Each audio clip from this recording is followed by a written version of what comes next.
Hoy vamos a contar una historia de transformación, la historia de una fábrica familiar, de las de toda la vida, que estaba al borde del colapso y que encontró en la tecnología mucho más que una solución.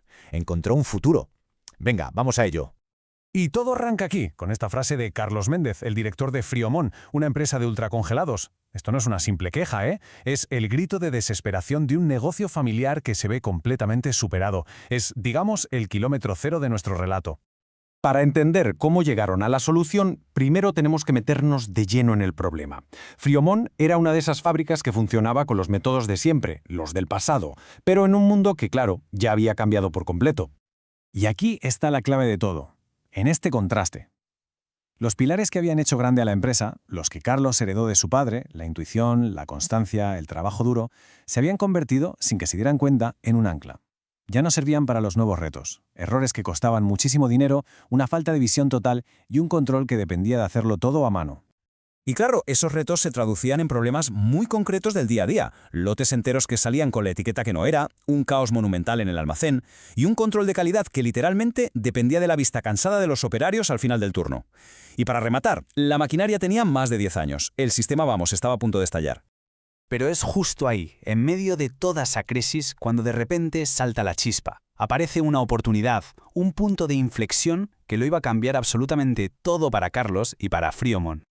Carlos va a una feria tecnológica y se topa con esto, la visión artificial. A ver, la idea es muy simple, pero a la vez potentísima. Se trata de darles ojos a los ordenadores. Imaginemos una cámara que no solo ve una caja de guisantes, sino que en una fracción de segundo sabe si la etiqueta está 1 milímetro torcida o si el código es ilegible. Algo que para un ojo humano, después de 8 horas de trabajo, es simplemente imposible de igualar. Y esa primera idea de una cámara se le queda corta enseguida. Le lleva a hacerse esta pregunta, que es el verdadero motor del cambio. Carlos empieza a pensar, ¿y si no se trata solo de ver? ¿Y si la fábrica pudiera entender lo que pasa, anticiparse a los fallos e incluso tomar pequeñas decisiones por sí misma? Claro, una visión de este calibre no se puede ejecutar en solitario. Así que Carlos tomó una decisión valiente y, para mí, crucial. Busca a alguien que sepa lo que él no sabe y contrata a Lucía, una ingeniera de datos, para que le ayude a hacer realidad todo aquello. Y el diagnóstico de Lucía, nada más llegar, es demoledor pero súper revelador. Le dice, Carlos, el problema de Friomont no es que la gente no trabaje duro. El problema es la falta de datos. Todo ese esfuerzo, todo ese conocimiento, se evaporaba. No había información con la que alimentar un sistema inteligente. Había que empezar por ahí. Y así, con ese diagnóstico, se ponen manos a la obra. Comienza la primera fase, el momento en el que, por primera vez, la fábrica empieza a contarles lo que de verdad está pasando dentro. Y el primer resultado es que es brutal. Mirad esta cifra, un 60%. Esa fue la reducción de errores en el etiquetado en apenas unas semanas después de instalar el primer sistema de visión. El impacto fue inmediato y masivo, casi nada, ¿eh? Esto ilustra a la perfección el cambio de mentalidad. Se acabó el caos de las notas a mano, de los papeles que se pierden. De repente, Carlos tenía en su pantalla un panel de control, un dashboard, que le decía en tiempo real, con gráficos y alertas, cómo estaba la producción. La fábrica por fin tenía voz. Bien, con el control de calidad ya encarrilado, el siguiente paso lógico era atacar el corazón logístico de la empresa, el almacén. Un lugar que iba a pasar de ser un simple sitio donde guardar cajas a convertirse en un cerebro predictivo. ¿Y cómo lo hicieron? Pues paso a paso. Primero, le enseñaron al almacén a leer las etiquetas con sensores y tecnología OCR. Segundo, automatizaron el control de caducidades, el famoso FEFO, para no tirar nada. Tercero, programaron alertas inteligentes. Y el cuarto paso, el más revolucionario, fue usar todos esos datos para analizar patrones y empezar a predecir la demanda. La frase de uno de los encargados de almacén es que no puede ser más clara. El cambio fue tan bestia que el propio equipo sentía que el sistema se anticipaba a ellos, que optimizaba las tareas de una forma que nunca hubieran imaginado. Pero claro, aquí llega la parte más complicada, porque la tecnología por sí sola no hace milagros. La transformación más difícil y la más importante siempre es la de las personas. ¿Cómo reaccionó el equipo a un cambio tan radical?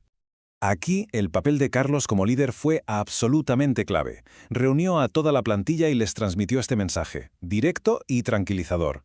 No se trataba de echar a nadie, sino de darles mejores herramientas para que su trabajo fuera más eficiente y, sobre todo, menos estresante. Y ojo, que no se quedó en palabras bonitas, ¿eh? Se pusieron en marcha acciones muy concretas. Dieron formación a todo el mundo. Los operarios aprendieron a leer los nuevos indicadores, e incluso los más veteranas, los de toda la vida, empezaron a usar tablets para registrar incidencias. Y lo más increíble fue que el propio equipo empezó a proponer mejoras basándose en los datos. La desconfianza inicial se convirtió en pura colaboración. Y así llegamos al final del viaje, al momento de ver el resultado completo de esta transformación, porque Friomont ya no era la misma empresa, y desde luego Carlos ya no era el mismo empresario. Los números al final son los que mandan. Y hablan por sí solos. En solo un año, un 30% menos de mermas, de producto que se tiraba, un 40% menos de reclamaciones de clientes y un 18% más de beneficios. Un éxito rotundo se mire por donde se mire. Pero con todo, y más allá de los beneficios, el verdadero legado, el cambio más profundo, fue otro. Fue un cambio de mentalidad. Friomont pasó de ser una fábrica que producía ultracongelados a ser una fábrica que producía conocimiento. Una empresa que, ahora sí, estaba preparada para el futuro. Creo que esta reflexión final de Carlos encapsula la historia a la perfección. Es el viaje de la intuición a ciegas a la claridad que te dan los datos. Es la diferencia entre ir apagando fuegos y anticiparte a ellos. Y la historia de Friomont nos deja con esta pregunta en el aire. ¿Está cualquier empresa lista para empezar a ver, a pensar y a aprender de otra manera? Porque este no es un caso aislado, es un reflejo del futuro de la industria. Un futuro donde la inteligencia artificial y el talento humano colaboran para crear empresas más eficientes, más inteligentes y al final, mucho más fuertes.